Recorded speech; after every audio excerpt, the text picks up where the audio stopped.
എല്ലാവർക്കും വിജീസ് കിച്ചൻ്റെ പുതിയൊരു വീഡിയോയിലേക്ക് സ്വാഗതം. ഞാൻ നിങ്ങളുടെ സ്വന്തം ചേച്ചി. എൻ്റെ പ്രിയപ്പെട്ട ഓരോരുത്തർ സൂമായിട്ടിരിക്കുന്നു. ദൈവം സഹായിച്ച് ഇവിടെ സൂമായിട്ടൊക്കെ ഇരിക്കുന്നു. ഇന്നൊരു ദിവസം ദൈവം താരമെത്തുന്നു. അതിന് ദൈവത്തിന് നന്ദി പറയാം. ഇവിടെ ഒരാളിരുന്ന് സ്കൂളിൽ നിന്ന് വന്നിട്ടിരുന്ന് ചപ്പാത്തി കഴിക്കുക. അപ്പോൾ ഞാൻ പറയില്ല, എനിക്ക് പെട്ടെന്ന് വീഡിയോ എഡിറ്റ് ചെയ്യണം. 25-ാം തീയതി വരെ ഓൺലൈൻ മീറ്റിംഗ് ഉണ്ട്. 7:30 തുടങ്ങി 9:30 വരെ കാണും. പിന്നെ എനിക്ക് രാത്രി എഡിറ്റിംഗ് ഒക്കെ ബുദ്ധിമുട്ടാണ്. അതുകൊണ്ടാണ് പെട്ടെന്ന് ചെയ്യുന്നത്. അവിടെ കൊണ്ട് ഇച്ചിരി വെള്ളം ഒഴിച്ചിട്ടേരെ. അപ്പോൾ ഇന്നത്തെ വീഡിയോയിൽ ഞാൻ ഇൻട്രോയിലും പറയുന്നുണ്ട്, പിന്നെ ഞാൻ വീഡിയോ സമയത്തും പറയാം കേട്ടോ. മീനില്ലാതിരിക്കുമായിരുന്നു. അപ്പം ഞാൻ പറഞ്ഞില്ല, ഇച്ചിരി മീനുണ്ടെങ്കിൽ ഇപ്പം മത്തിയാണെങ്കിൽ ഞങ്ങളുടെ പ്രീസമോൻ കഴിക്കാറില്ല. അവനതിൻ്റെ ചാറ് കൂട്ടി കഴിക്കും. അപ്പോൾ മീനില്ലാത്തത് കൊണ്ട് ഞാൻ മീനുണ്ടായിരുന്നെങ്കിൽ നല്ലതായിരുന്നു. നമുക്ക് എന്തെങ്കിലും കൂട്ടാനുണ്ടെങ്കിൽ മീൻ ചാറുണ്ടെങ്കിൽ വേറൊരു കൂട്ടാനില്ല. എനിക്ക് കുഴപ്പമില്ല. കൊച്ചിനാണെങ്കിലും ഇച്ചിരി, ഇവർക്കൊക്കെ ആണെങ്കിലും ഇച്ചിരി മീൻ ചാറുണ്ടെങ്കിൽ നല്ലതാണ്. അപ്പോൾ ഞാൻ ഇങ്ങനെ പറഞ്ഞിരുന്ന റേച്ചാൻ. അപ്പോൾ ഇവന് ആ ദിവസം ലൈഫ് സ്കില്ലിൻ്റെ ഇതുണ്ടായിരുന്നു, ഈ ബേ ഉണ്ടാക്കുന്നത്. അപ്പം കുറുമുറ ഇല്ലായിരുന്നു. അപ്പോൾ അത് വാങ്ങിക്കാനായിട്ട് റേച്ചാൻ പോയി. പാലും വാങ്ങിക്കാൻ പോയിട്ട് അപ്പോൾ അവിടെ നേരം മീൻകാരിരിക്കുന്നത്. അപ്പം മീൻ വാങ്ങിക്കാൻ അയലയുണ്ടായിരുന്നു, മത്തി ഉണ്ടായിരുന്നു. റേച്ചാൻ മീൻ വാങ്ങിച്ചിട്ട് ബൈക്കേൽ ഇങ്ങനെ തൂക്കിയിട്ടിട്ട് കടയുടെ തൊട്ട് ഫ്രണ്ടിലാണ് വെച്ചേക്കുന്നത്. അങ്ങോട്ട് അകത്തോട്ട് കയറുകയല്ല, എവിടുന്നോ പൂച്ച വന്ന് ആൾക്കാരെല്ലാം കൂടെ വായിസാവ് ആ കമച്ചിലേക്ക് ബില്ലി പറഞ്ഞ് റീച്ച വന്നേ. ഒരു അയല എന്നെ റീച്ച വന്നോണ്ട് എൻ്റെ അടുത്ത് ചോദിച്ചാൽ അയല എത്ര ഉണ്ടെന്ന് നോക്കാൻ. ഞാൻ പറഞ്ഞ 5 എണ്ണ ഉള്ളെന്ന്. 6 അയലയായിരുന്നു വാങ്ങിച്ചത്. ഒരെണ്ണം പൂച്ച തട്ടിക്കൊണ്ടുപോയി. അപ്പം ഞാൻ പറഞ്ഞു, റീച്ച ഇന്നാളിൽ നമുക്ക് ഇങ്ങനെ ഒരു അനുഭവം ഉണ്ടായ ഇതുപോലെ ഞങ്ങൾ വെച്ചിട്ട് കടയിൽ കയറിയേ പട്ടി വന്ന് നമ്മൾ നോക്കുമ്പം അവിടെ ഒന്നും കാണത്തില്ല. പക്ഷേ എവിടെ നിന്നേലും നിങ്ങൾ മണം അടിച്ച് വരും. അങ്ങനെ അത്ര 6 അയല 200 രൂപയായിരുന്നു. അപ്പം ഒരെണ്ണം ഇതം കൊണ്ടുപോയി. അങ്ങനെ മത്തി ബാക്കി കൊണ്ടുപോയില്ല. ആൾക്കാർ അലറി വെച്ചപ്പോഴത്തേനും ഓടി, ഒരെണ്ണം കൊണ്ട് എടുത്തുകൊണ്ട് ഓടി. പിന്നെന്താ, പിന്നെ എനിക്ക് ഇന്നലെ ഒരു കമൻറ്റ് വന്നായിരുന്നു, പിള്ളേർക്ക് ഈ ബൂസ്റ്റും ബോൺവിറ്റയൊക്കെ കൊടുക്കുന്നതിൻ്റെ കാര്യത്തെപ്പറ്റി. അപ്പോൾ ഈ സംഭവം നമുക്കെല്ലാം അറിയാം. നമുക്കെല്ലാം എന്നല്ലേ, ഞാൻ കുറേ ആളുകൾക്ക് മുമ്പിട്ട് ഒരു വീഡിയോ ഇങ്ങനൊരു ഡോക്ടർ ഇങ്ങനെ ഇട്ടായിരുന്നു. ഡോക്ടറായിരുന്നോ ആരായിരുന്നു ഓർക്കുന്നില്ല. ഈ ബോൺവിറ്റ ഇതൊന്നും നല്ലതല്ല, ഇങ്ങനെ ഇതിൻ്റെ അകത്ത് ഒത്തിരി ഷുഗറുണ്ട്, അതായത് എന്നൊക്കെ നമ്മൾ അറിയാമെങ്കിലും, നമ്മൾ ചില സമയത്തൊക്കെ ചില കാര്യങ്ങൾ അറിയാമെങ്കിലും അത് നമ്മൾ ചെയ്യത്തില്ല. കാരണം ഇപ്പം നമ്മൾ വീട്ടിലൊരു സാധനം കൊടുക്കുന്നതിനേക്കാൾ വെളിയിൽ നിന്നൊരു ഇച്ചിരി ബോൺവിറ്റ അല്ലെങ്കിൽ ഇച്ചിരി ബൂസ്റ്റാകുമ്പോൾ നമ്മുടെ എന്താകും, അവർക്കങ്ങ് എന്തെങ്കിലും. പക്ഷേ ആ വന്ന കമൻറ്റ് ശരിയാണ്, നമ്മളും നമ്മുടെ മക്കളെ നശിപ്പിക്കുക. അപ്പോൾ പലപ്പോഴും ഞാൻ രാത്രിയിൽ പാല് കൊടുക്കുകയാണെങ്കിൽ ഇവന്മാർക്ക് പ്ലെയിനായിട്ട് പാല് കൊടുക്കുന്നത് ഇഷ്ടമല്ല. അപ്പോൾ ചിലപ്പോൾ ഞാൻ ഇച്ചിരി കോഫി പൗഡർ ഇട്ട് കൊടുക്കും.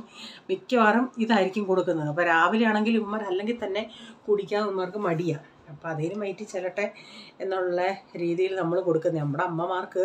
അപ്പോൾ എന്നോട് പറഞ്ഞാൽ മക്കളെല്ലാം കഴിക്കുന്നതല്ലേ, പിന്നെ ഇതിൻ്റെയൊക്കെ ആവശ്യം എന്തുവാന്ന്. എല്ലാ അമ്മമാർക്കും മക്കൾ എന്തെല്ലാം കഴിച്ചാലും എല്ലാം കഴിക്കുമെന്ന് പറഞ്ഞാലും അവർക്ക് കൊടുക്കുന്നത് കുറവായിട്ട് അമ്മമാർക്ക് തോന്നുന്നു. പക്ഷെ നമ്മളത് നമ്മുടെ മക്കളെ ദ്രോഹിക്കുവാണെന്ന് വേണമെങ്കിൽ പറയാം. പക്ഷെ ഞാൻ ഈ സംഭവം എനിക്ക് അറിയാമായിരുന്നു ഇത് നല്ലതല്ല എന്ന്. എന്നിട്ടും നമ്മൾ വാങ്ങിച്ചു കൊടുക്കുന്നുണ്ട്. ഇനിയിപ്പോൾ കഴിവതും അവോയ്ഡ് ചെയ്യാൻ നോക്കണം. രാത്രി ചിലപ്പോൾ ഞാൻ മഞ്ഞളിട്ട് അത് ഫ്രീസറിന് ചില സമയത്ത് ഇഷ്ടമാണ് മഞ്ഞളിട്ടേ തിളപ്പിച്ചിട്ട് കൊടുക്കുന്നത്. അപ്പോൾ അതിൻ്റെ അകത്ത് ഇച്ചിരി മധുരം അവർക്ക് വേണ്ടി വരും. പിന്നെ സ്പേസ് ഇല്ലെന്നും പറയും. അത് ശരിയാ. ഞാനത് കമൻറ്റ് വന്നതുകൊണ്ട് ഞാൻ നമുക്ക് അവരൊന്നും കൊടുക്കാറില്ല എന്ന്. അപ്പോൾ നമുക്കറിയാവുന്ന കാര്യമാണ് ചില സമയത്ത് നമ്മൾ തന്നെ നമ്മുടെ മക്കളെ ആണെങ്കിലും നമ്മളെ ആണെങ്കിലും നശിപ്പിക്കുക. നമുക്കറിയാം, എന്നാലും അത് ചെയ്തുകൊണ്ടേയിരിക്കും, തെറ്റുകൾ ചെയ്തുകൊണ്ടേയിരിക്കും. അപ്പോൾ ഇനി നമുക്ക് വീഡിയോയിലോട്ട് പോകാമേ. എളുപ്പം എഡിറ്റ് ചെയ്യട്ടെ. ഇന്നാണെങ്കിലേ ഞാൻ ഉച്ചയ്ക്കങ്ങ്, കാരണം ഞാൻ സാധാരണ ഈ ചൂട് സമയത്ത് ഇവിടെ റീച്ച ലേറ്റായിട്ട് വരുന്നതുകൊണ്ട് എനിക്ക് ചൂടും ആയതുകൊണ്ട് ഒരു 11:30 കഴിയുമ്പോഴാണ് ഞാൻ ഇപ്പോൾ എന്ന് പറയുന്നത്. ഞങ്ങൾക്ക് ഈ ക്യാമ്പ് മീറ്റിംഗ് നടക്കുന്നത് കൊണ്ട് ചെയിൻ പ്രെയർ ഉണ്ട്. ചെയിൻ പ്രെയർ എന്ന് പറഞ്ഞാൽ 24 hours ആൾക്കാരിങ്ങനെ അവരവരുടെ സമയം അനുസരിച്ച് ഓരോ മണിക്കൂർ പ്രാർത്ഥിക്കുന്നുണ്ട്. അപ്പം ഞങ്ങൾ എടുത്തേക്കുന്നത് രാത്രി 11 to 12. അപ്പം റീച്ചാൻ ആ സമയത്ത് വന്നെങ്കിൽ റീച്ചാനും കൂടെ ഇരിക്കും, അല്ലെങ്കിൽ പിള്ളേർ അവരുടേതായ രീതിയിൽ അവർ കുറച്ച് കഴിയുമ്പോൾ വെച്ചാൽ അവരും കിടക്കും. പിന്നെ കിടക്കാൻ ഞാൻ പറയും, പിന്നെ ഞാനിരുന്ന് സമയത്ത് പ്രാർത്ഥിക്കും. അപ്പോൾ ഇങ്ങനെ ഓരോരുത്തരും അവരവരുടെ സമയം അനുസരിച്ച് ഇങ്ങനെ പിന്നെ ഇപ്പോൾ എല്ലാവരും അതേ സമയത്ത് അത് ഇപ്പം ഞാൻ ഈ 11 തൊട്ട് 12 വരെ പ്രാർത്ഥിക്കുന്ന വേറെ ആൾക്കാരും കാണും. അപ്പോൾ അങ്ങനെയൊക്കെ ആയതുകൊണ്ട് ഇപ്പം ഞാൻ അങ്ങനാണെങ്കിൽ ഞാൻ ചിലപ്പം 12 മണി കഴിഞ്ഞിട്ട് നിങ്ങളൊക്കെ ചെയ്തെയ്യോ 12 മണിക്കൊക്കെ കുളിക്കുമെന്ന്. അപ്പോൾ ആ സമയത്തായിരിക്കും കുളിക്കും. ഇന്ന് ഇപ്പോൾ ഈ തണുപ്പ് ഇച്ചിരി തുടങ്ങിയത് കൊണ്ട് രാത്രി നമുക്കങ്ങനെ ഞാൻ പറഞ്ഞിട്ടില്ലേ, എനിക്ക് ഒന്നാതെ ചൂട് ശരീരത്തിന് ഇതായതുകൊണ്ട് ഞാൻ ചൂടുവെള്ളം എനിക്ക് കുളിക്കാറേ ഇല്ലെന്ന്. പച്ചവെള്ളത്തിലാണ് കോരി ഒഴിക്കുമ്പോൾ ഐസ് പോലെ ഇരിക്കും. അപ്പോൾ ഇന്ന് ഞാൻ ഉച്ചയ്ക്ക് ഇച്ചിരി 2 മണിയാണെ വന്നിട്ട് ഞാൻ പറഞ്ഞു, ഞാൻ പോയി കുളിക്കട്ടെ, രാത്രി ഇനിയും എനിക്ക് പിന്നെ തണുപ്പായിരിക്കും. അപ്പോൾ അവൾ പറഞ്ഞ് ആൻറ്റി വെള്ളം ചൂടാക്കുന്നത്. ഞാൻ പറഞ്ഞില്ല, വരെ ബാപ്പറേ ആൻറ്റി അതാണ്ട് ഇപ്പം തന്നെ അവൾ ഉച്ചയ്ക്ക് തന്നെ വന്നാൽ അവൾ അവളെ തണുക്കുന്നെന്ന്. ഞാൻ പോയി കുളിച്ച്, പക്ഷേ ഉച്ചയ്ക്ക് കുളിച്ച് കഴിഞ്ഞ് വന്ന് കിടന്നിട്ട് ഇച്ചിരി തണുപ്പുണ്ടായിരുന്നു കേട്ടോ. ഇന്ന് ഇത്തിരി നല്ല തണുപ്പുണ്ടായിരുന്നു. AC ഞാനിപ്പം നാണ്ട 27 ഇട്ടിട്ട് നല്ല കൂളിംഗ് ഉണ്ട്. കാരണം എനിക്ക് ഇടാതെ എനിക്ക് എഡിറ്റിങ് ചെയ്യാനൊക്കത്തില്ല. ഫാനിട്ടാൽ ഏറ്റവും കുറച്ചിട്ടാലും കിറ് സൗണ്ട് കേട്ടുകൊണ്ടിരിക്കും. അതുകൊണ്ടങ്ങ് ഇട്ടതാണ്. നമ്മളിപ്പോൾ AC കൂടെ നിർത്തുവാണെങ്കിൽ വെളിയിൽ നിന്നൊക്കെയുള്ള സൗണ്ട് ഭയങ്കരമായിട്ട് ഇതിൽ പിടിച്ചെടുക്കും. ഓക്കെ.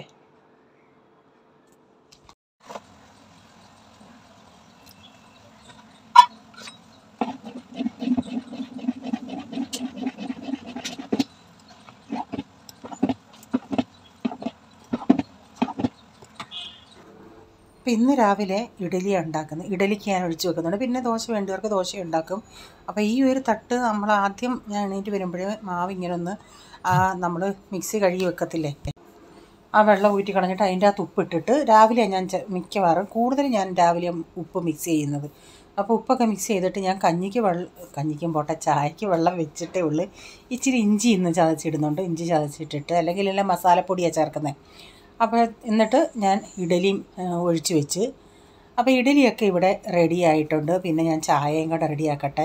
ഒരു തട്ട് ഇഡലി എടുത്തു. പിന്നെ ചിന്തിച്ച് പോളിന് ചിലപ്പോൾ ഇഡലി കൊടുക്കുന്നുണ്ടെങ്കിൽ ഇന്ന് ഇഡലിയും സാമ്പാറും. അപ്പോൾ പിന്നെ ഇഡലി ആയതുകൊണ്ട് പിന്നെ ഞാൻ ഒരു ട്രിപ്പ് കൂടെ ഇഡലി ഉണ്ടാക്കി. അവന് ഓരോ കോമ്പിനേഷനുണ്ട്, അങ്ങനെ കൊടുക്കുന്നവന് ഇഷ്ടം. അല്ലെങ്കിൽ അവൻ പറയും എനിക്ക് ദോശ മതിയെന്ന്. അപ്പോൾ ഇഡലിയൊക്കെ ഒന്ന് ഞാനൊന്ന് ഇളക്കി ഇട്ടിട്ടുണ്ട്. അപ്പോഴത്തേക്കിന് ചായയൊക്കെ റെഡിയായി. അപ്പോൾ ചായ ഒന്ന് ആറ്റിച്ചെടുക്കട്ടെ.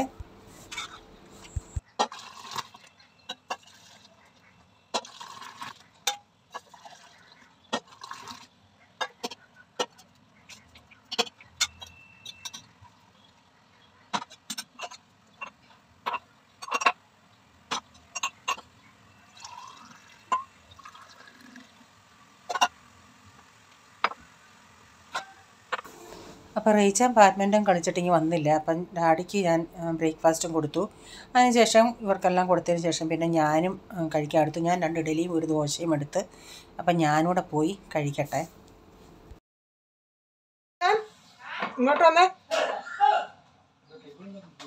ഒരെണ്ണത്തിൽ ചാറ്റ് മസാലയും ഒരെണ്ണത്തിൽ സോൾട്ടും കേട്ടോ. ഇന്നെന്ന് പറയുന്നത് പ്രൈസിന് ഇത് തലവേദന എടുക്കുന്ന ഒരു ദിവസമായിരുന്നു. പെട്ടെന്ന് ഞാൻ ബ്രേക്ക്ഫാസ്റ്റൊക്കെ കഴിച്ച് വന്നിട്ട് അവൻ ഇന്ന് ഈ ഈ പഫ് റൈസ് ഉണ്ടല്ലോ, നമ്മുടെ ഈ എന്താ പറയുന്നത് കുറുമുറ, അത് ബേലുണ്ടാക്കണം പിള്ളേരെയും കൊണ്ട്. എന്നിട്ട് അവർക്ക് പിന്നെ സവാള, tomato, cucumber, chat masala, salt, lemon, ഇതെല്ലാം ഒക്കെ നമ്മൾ ഓരോ പാക്കറ്റിൽ ആക്കി കൊടുക്കണം. എന്നിട്ട് ഒരു കാലി ടിഫിൻ ബോക്സും കൊടുത്തു വിടണം. അപ്പോൾ അതെല്ലാം ഓരോന്നിലെടുത്ത് വെക്കണമായിരുന്നു. ഇപ്പം കുഞ്ഞ് ഈ സിപ്ലോക്ക് പോലുള്ളതുണ്ടായിരുന്നു. അപ്പോൾ അതിൻ്റെ അകത്തൊക്കെ ചാറ്റ് മസാല, എന്നിട്ട് നമുക്ക് വേണ്ടാത്ത പിള്ളേർ ഉപയോഗിക്കാത്തത് നമുക്ക് കൊടുത്തും വിടാം. പക്ഷെ ഇപ്പം ഇവൻ കുക്കുംബർ കൊടുത്തു വിട്ടാലും കുഴപ്പമില്ല. പക്ഷേ ഞാൻ ചിന്തിച്ച് കുക്കുംബർ ഇങ്ങനെ നമ്മൾ അരിഞ്ഞ് കൊടുത്തു വിടുമ്പോൾ അങ്ങ് ചെല്ലുമ്പോഴത്തേനും അത് ഇച്ചിരി വെള്ളം പോലെ ആകും. അപ്പോൾ ഈ ടൊമാറ്റോ ഞാൻ ആദ്യം അതിൻ്റെ അകത്തെ ആ പൾപ്പെടുത്ത് കളയാതെ അരിഞ്ഞത്. അപ്പോൾ പിന്നെ ചിന്തിച്ച് എന്നിട്ട് ഇങ്ങനെ അരിഞ്ഞ് എന്നിട്ട് ഞാൻ ചിന്തിച്ച് ആ പൾപ്പ് എടുത്ത് മാറ്റുവാണെങ്കിൽ ഇതെന്തു വന്നാലും നമ്മൾ ഈ ടിഫിനിൽ കൊടുത്ത് വിടുമ്പം കുറച്ച് കഴിഞ്ഞ് വെള്ളം പോലാവും. അപ്പോൾ ഞാൻ പിന്നെ അരിഞ്ഞതിപ്പം ഇതിൻ്റെ അകത്തെ ഈ പൾപ്പിങ് എടുത്ത് എന്നിട്ട് ഞാനത് കളഞ്ഞില്ല, അത് ഞാൻ തിന്നു. എന്നിട്ട് അതിൻ്റെ തോടുവശം അരിഞ്ഞവന് ആ തൊലിവശം ഉണ്ടല്ലേ അതരിഞ്ഞവന് കൊടുത്തു. അന്നേരം അധികം വെള്ളം പോലെ ആകത്തില്ലായിരുന്നു. അപ്പോൾ സെപ്പറേറ്റ് പാത്രത്തിലാണ് കൊടുത്ത് വിട്ടേ. എന്നിട്ട് അത് ഇത് വാങ്ങിക്കാനാണ് റേച്ചാൻ പോയത്. നമ്മുടെ ഈ പഫ് റൈസ് ഇല്ലായിരുന്നു. അപ്പോൾ അത് വാങ്ങിക്കാൻ പോയപ്പോഴാണ് മീനും വാങ്ങിച്ചുകൊണ്ട് വന്നപ്പം പൂച്ച കൊണ്ടുപോയ കഥ. അപ്പോൾ ഇതെല്ലാം ഞാനൊന്ന് അരിഞ്ഞ് വെച്ചു. അപ്പോഴത്തേക്കിന് റേച്ച അത് വാങ്ങിച്ചുകൊണ്ട് വരാമെന്ന് പറഞ്ഞു. അത് ഈ നമുക്ക് ഇത് ഉണ്ടാക്കി നമുക്ക് ഇടയ്ക്ക് സമയത്തൊക്കെ ഈ വെയിറ്റ് ലോസൊക്കെ ഈ ഡയറ്റ് ചെയ്യുന്നവർക്കൊക്കെ കഴിക്കാൻ നല്ല ഇതുപോലെ ടൊമാറ്റോയും സവാളയും മല്ലിയിലയൊക്കെ ഇട്ട് ഞെവിടി ഉണ്ടാക്കുവാണെങ്കിൽ നല്ല വേല്. പക്ഷേ നമ്മൾ വെളിയിൽ നിന്നൊക്കെ വേല് വാങ്ങിച്ച് കഴിക്കുക. അവർ ഒരു പ്രത്യേക രീതിയിലാണ് ഉണ്ടാക്കുന്നത്, ചാറ്റ് മസാലയൊക്കെ ഇട്ട്. അപ്പം ഞാൻ ഇതുപോലെ 2 കണ്ടെയ്നറി സവാളയും ടൊമാറ്റോയും എല്ലാം വെച്ചിട്ട് ഒരു ടിഫിൻ ബോക്സിൻ്റെ അകത്ത് ഞാൻ വേറെ എല്ലാം കൂടെ വെച്ച് അമ്മയ്ക്ക് നാരങ്ങയും ബാക്കിയുള്ള ചാറ്റ് മസാല എല്ലാം കൊടുത്ത് ഒരു വിധത്തിൽ അവനെ റെഡിയാക്കി. അപ്പോഴത്തേക്ക് ഞാൻ പറഞ്ഞില്ല റീച്ചാൻ പോയി ഈ കുറുമുറ വാങ്ങിച്ചുകൊണ്ട് വന്നപ്പോഴാണ് മീനും കൊണ്ടുവന്നത്. മീനിൻ്റെ കഥയാണ് ഞാൻ ആരംഭത്തിൽ പറഞ്ഞത്. അപ്പം നമ്മുടെ ഈ അടുത്തുനിന്ന് ഇപ്പോൾ ഇത് രാവിലെ ഇവർ കൊണ്ടുവരുന്നത് ഫ്രഷ് മീനാണ്. ഇതാണ് പിന്നെ അവർ വൈകുന്നേരം, ഞാൻ പറഞ്ഞില്ലേ വൈകുന്നേരം ഈ ലേഡിമാരിയ്ക്കുന്നു, അവിടെ വൈകുന്നേരം ഇതിൻ്റെ ബാക്കി കൊണ്ടുവെക്കും. ഇതിപ്പോൾ നല്ല ഫ്രഷാണ്. അപ്പം ഞാൻ ചിന്തിച്ച് ഈ ഒരു കെട്ടേ ഉള്ളൂ മത്തിയെന്ന്. പക്ഷേ റീച്ചാൻ കൊണ്ടുവന്നത് ഇതും ഉണ്ടായിരുന്നു, മത്തി വേറെ ഉണ്ടായിരുന്നു. അപ്പം ഞാൻ ഇതെണ്ണി നോക്കിയുണ്ടേ 14 ഉണ്ടായിരുന്നു. നല്ല ഫ്രഷുമായിരുന്നു, നെയ്മത്തിയുമായിരുന്നു. ഇത്രയും വലിയതുമല്ലേ. അപ്പോൾ നാട്ടിൽ അന്ന് അമ്മയെ വിളിച്ചോണ്ടാകുമ്പോൾ പറഞ്ഞ് മക്കളെ ഇവിടെങ്ങും ഇങ്ങനെയുള്ള വലിയ മത്തിയൊന്നും കിട്ടാറില്ലെന്ന്. അപ്പം ഞാൻ അടുത്ത പാക്കറ്റ് നോക്കിയുണ്ടെങ്കിൽ അതും മത്തിയാണ്. അപ്പോൾ ഞാൻ ചോദിച്ചു വില. അന്ന് ഞാൻ പിന്നെ അന്നേരം പറഞ്ഞ ചിലപ്പോൾ അങ്ങ് ഓഫീസിൽ പോയി പിന്നെ ഫോൺ ചെയ്ത് ചോദിച്ചിട്ടുണ്ടെങ്കിൽ പറഞ്ഞ് മത്തി അയലയും കൂടെ 450 രൂപ. അപ്പോൾ ഞാൻ ചോദിച്ചു അയലയ്ക്ക് എത്ര രൂപയായിരുന്നു ചോദിച്ചിട്ടുണ്ടെങ്കിൽ പറഞ്ഞ് അതിപ്പോൾ ഇത്രയും വാങ്ങിച്ചത് കൊണ്ട് അവർ അത്രയും കുറച്ച് കൊടുത്തതെന്ന് പറയുന്നു. ഇത് ഞാൻ എണ്ണി നോക്കിയുണ്ടെ ഇത് 24 ഉണ്ടായിരുന്നു, മറ്റേത് 14. പിന്നെ ഞാനതൊരു 3 പാർട്ടാക്കി, 3 ദിവസം നിൽക്കണ്ടേ, അതുകൊണ്ട് ഞാൻ 3 പാർട്ടാക്കി വെച്ച് എന്നിട്ടൊരു 3-4 ഞാൻ 3-5 എണ്ണം മാറ്റി വെച്ച് അത് നമുക്കൊന്ന് വറക്കാമെന്നും പറഞ്ഞു. നല്ല നെയ്മത്തി ആയതുകൊണ്ടൊന്ന് വറക്കാമെന്നും പറഞ്ഞു. ഇതാ അയലയാ കണ്ടിച്ചുകൊണ്ട് പോയത് പൂച്ച. ഇത്രയും കടിച്ചിട്ട് റീച്ചാൻ അവിടെ ബൈക്ക് വെക്കുമ്പോൾ അവിടെ എങ്ങും പൂച്ചയും കണ്ടില്ല, പട്ടിയും കണ്ടില്ല. അകത്തങ്ങോട്ട് കയറി സാധനം പറഞ്ഞതേ ഇല്ല. അപ്പോഴത്തേക്കിന് ഇത് എവിടെ നിന്ന് മണം വന്നെന്നറിയത്തില്ല. 6 എണ്ണം ഉണ്ടായിരുന്നു. പക്ഷേ നല്ല പച്ചരി അയലയായിരുന്നു. ഇതിന് വിലയുമായിരുന്നു, 200 രൂപയായിരുന്നു അയലയ്ക്ക്. അപ്പോൾ ഇത് ആൾക്കാർ കണ്ടില്ലായിരുന്നെങ്കിൽ മൊത്തവും കൊണ്ടുപോയതിനായിരുന്നു. ഞാൻ പറയുകയും ചെയ്തു ദൈവം അന്യായം, മത്തി ഒരെണ്ണം കൊണ്ടുപോയായിരുന്നേലും പോട്ടത് പറയരുത്. ഇപ്പോൾ ഓൾറെഡി 12 മണിയൊക്കെ ആകാറായി. അപ്പോൾ ഞാൻ ചിന്തിച്ച അയല അങ്ങ് കറി വയ്ക്കാം, മത്തി നമുക്ക് വെട്ടാൻ ഇത്തിരി സമയം എടുക്കത്തില്ലേ, അതുകൊണ്ട് അയല ഇന്ന് കറി വയ്ക്കാമെന്ന് വെച്ച്. പിന്നെ മത്തിയെല്ലാം ഞാൻ പറഞ്ഞ 3 പാർട്ടായിട്ട് ഞാൻ എടുത്തന്നു. അപ്പം ഇങ്ങനെ 3 പാത്രം വെച്ചിട്ട് എല്ലാത്തിലും ഇങ്ങനെ എണ്ണി നിങ്ങൾ എന്തൊക്കെയാണ് ഇതെന്തോ കാര്യം കാണിക്കുന്നതെന്ന്. നമ്മളിങ്ങനെയൊക്കെയാണ് കാണിക്കുന്നത് കേട്ടോ. ഇതെല്ലാം കൂടെ ഒന്ന് മാറ്റി വെച്ചിട്ടുണ്ടേ. അപ്പോൾ കുറേ നാളായി ഒരു ബുർജി ഉണ്ടാക്കിയിട്ട്. അപ്പം ഉച്ചയ്ക്ക് ചപ്പാത്തിക്ക് മുട്ട ബുർജി ഉണ്ടാക്കാമെന്ന് വെച്ച്. അപ്പം ചീനച്ചട്ടി വെച്ച് വെളിച്ചെണ്ണ ഒഴിച്ച് കടുകൊക്കെ ഇട്ടിട്ടുണ്ട്. അപ്പം ഒത്തിരി നാളായി അല്ലെങ്കിൽ സ്ഥിരം ബുർജിയായിരുന്നു ഉണ്ടാക്കുന്നത്. ഇപ്പം അങ്ങ് മുട്ടക്കറിയാക്കി.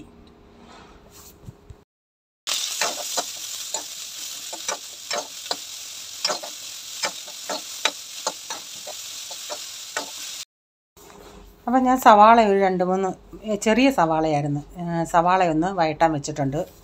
അപ്പോൾ കഴിഞ്ഞ ദിവസം തൊട്ട് ഞാൻ ഈ കല്ലുപ്പിൻ്റെ കാര്യം പറഞ്ഞിട്ട് റീച്ചാനോട് ഞാൻ സാധനം വാങ്ങിക്കുന്ന കടയിലൊന്നും ഇല്ല, പിന്നെ ഇനി എവിടെയെങ്കിലും കിട്ടുമോ നോക്കണം വെച്ചാൽ കല്ലുപ്പ് വാങ്ങിക്കണം.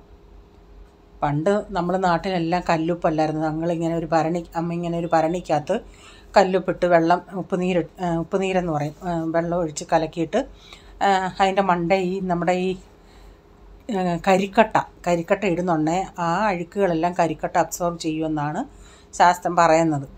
അപ്പോൾ അത് ഇച്ചിരി ഒന്ന് കല്ലുപ്പ് വാങ്ങിച്ചാൽ മനസ്സിലുണ്ട് ഇല്ല, മായ പറഞ്ഞപ്പോൾ തൊട്ട് ഇല്ലേ സ്മെല്ല് വരാൻ കല്ലുപ്പിൻ്റെ മുകളിൽ ഈ കംഫർട്ട് ഒഴിച്ചാൽ മതിയെന്ന് പറഞ്ഞു. അന്ന് തൊട്ട് ഞാൻ അല്ലെങ്കിലും ഞാൻ കുറച്ചാൾ കൊണ്ട് ചിന്തിക്കും ഇനി കല്ലുപ്പ് ഉപയോഗിക്കാമെന്ന്.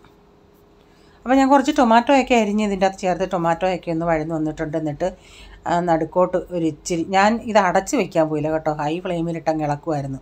അടച്ച് വെക്കുമ്പോൾ ഒത്തിരി അങ്ങ് സോഫ്റ്റ് ആവുകയെന്ന് പറയും. ഇച്ചിരി പീസായിട്ടൊക്കെ കിടക്കുക, ബുർജിക്ക് ടൊമാറ്റോയൊക്കെ ഇത്തിരി ഒന്ന് പീസായിട്ട് കിടക്കാം. അപ്പോൾ ഞാൻ അതിൻ്റെ നടുക്കൊരു ഇച്ചിരി ഓയിൽ ഒഴിച്ച് കൊടുത്തിട്ടുണ്ട്, കാരണം അടിക്ക് പിടിക്കാതിരിക്കാൻ. എന്നിട്ട് മുട്ട ഇങ്ങനെ ഒരു 3-4 മുട്ട പൊട്ടിച്ച് കൊടുത്തിട്ട് കുറച്ച് നേരം ഒന്ന് അടച്ച് കൊടുക്കും. എന്നിട്ട് അത് ഒത്തിരി ഒന്ന് പച്ചപ്പ് മാറുന്നുണ്ടെങ്കിൽ നമുക്കൊന്ന് ഇളക്കിയെടുക്കാം. ഞാൻ ഇച്ചിരി മഞ്ഞൾപ്പൊടി, ഇച്ചിരി മുളക് പൊടി, ഇച്ചിരി മല്ലിപ്പൊടി എല്ലാം ഇച്ചിരിച്ച് ഗരം മസാല ഇതെല്ലാം ചേർത്തായിരുന്നേ. അപ്പം ബുർജിയൊക്കെ റെഡിയായി. അപ്പോൾ എനിക്കിനി ബാക്കി കാര്യങ്ങളൊക്കെ സാവകാശം ചെയ്താലും മതി, കാരണം ചപ്പാത്തിക്കുള്ളവരുടെ റെഡിയായല്ലേ. പിന്നെ തുണിയൊക്കെ ആയി, അതൊന്ന് വിരിക്കണം, പിന്നെ നേരത്തെ തുണികൾ മടക്കണം, അങ്ങനെയുള്ള കുറേ ജോലികളൊക്കെ ഉണ്ട്. എന്താടാ ബുർജി വേണ്ടെങ്കിൽ തിന്നണ്ട, എന്തൊന്നും ഉണ്ടാക്കുന്ന ഞാൻ ഒരാഴ്ച നീ കുക്കിംഗ് ചെയ്യും. അവൻ പറ ബുർജിക്കകത്ത് കുറച്ചുകൂടി ഓയിൽ ചേർക്ക്, അതിനെ ഇത്തിരി കാന്തയും കൂടെ കണ്ടിച്ചിട്. ഞാൻ ഒരാഴ്ച നീ അങ്ങ് കുക്കിംഗ് ചെയ്യുന്നു.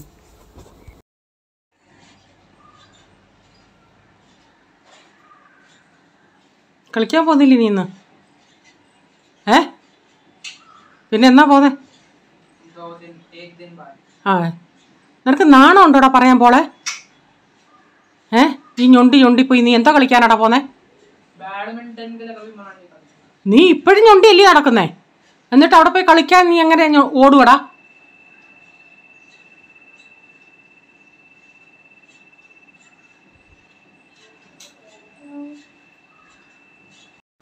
ഇപ്പം ഞാൻ അലച്ചലച്ച ആ ക്രൈ ബാൻഡേജ് കെട്ടുന്നത്.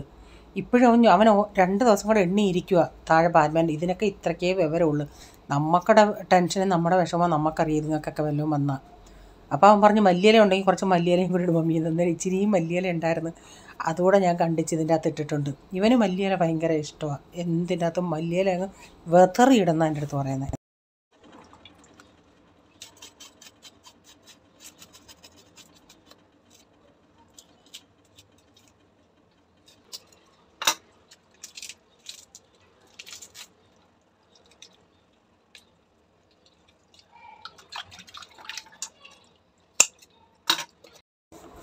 ഞാനിപ്പോൾ അതിൻ്റെ തലയും കൂടെ എടുക്കുന്നുണ്ട്. ഞാനിപ്പോൾ മിക്ക മീനിൻ്റെ തല എടുത്തിട്ട് ഞാൻ ഈ തല എടുത്ത് വെച്ചിട്ട് ഞാൻ പറഞ്ഞില്ലേ ആ കുഴുവൻ പാത്രത്തിൽ വെച്ച് ഡീപ് ഫ്രൈ പോലെ ചെയ്തെടുക്കുമെന്ന്. അതിൽ ഒത്തിരി എണ്ണയൊന്നുമില്ല, 1 ടേബിൾ സ്പൂൺ എണ്ണ ഒഴിക്കുമ്പോഴേ അതൊന്ന് ഇച്ചിരി ഒന്ന് കവിഞ്ഞ് നിൽക്കും. അപ്പോൾ ഒരു തലയൊക്കെ ഇടുന്ന ആ തലയൊന്ന് മുക്കാലും മുങ്ങി നിൽക്കും.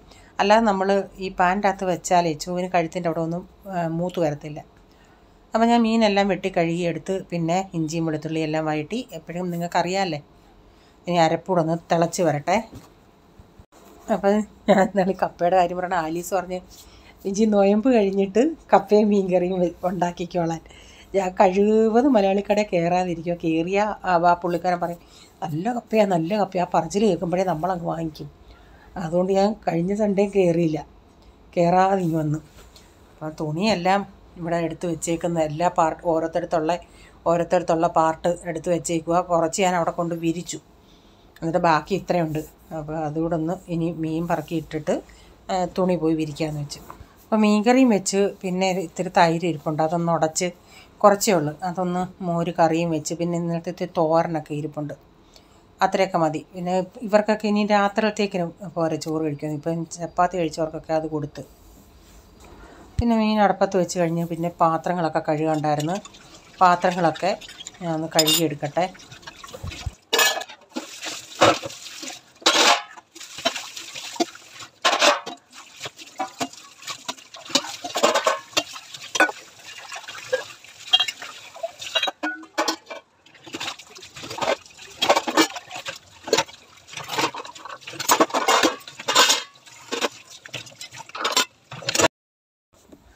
അപ്പോൾ പാത്രങ്ങളെല്ലാം കഴുകിയതിന് ശേഷം പിന്നെ ഞാൻ മോരുകറിയും കൂടെ ഉണ്ടാക്കി. അപ്പോൾ ഇന്നത്തെ വീഡിയോയിലെ ഉച്ചവരെയുള്ള വിശേഷങ്ങൾ ഇതൊക്കെയായിരുന്നു. നിങ്ങൾക്ക് വീഡിയോ അല്പമെങ്കിലും ഇഷ്ടമായെങ്കിൽ ലൈക്ക് ചെയ്യണേ, അതുപോലെ നിങ്ങളുടെ അഭിപ്രായം കമൻറ്റിൽ കൂടെ അറിയിക്കണേ.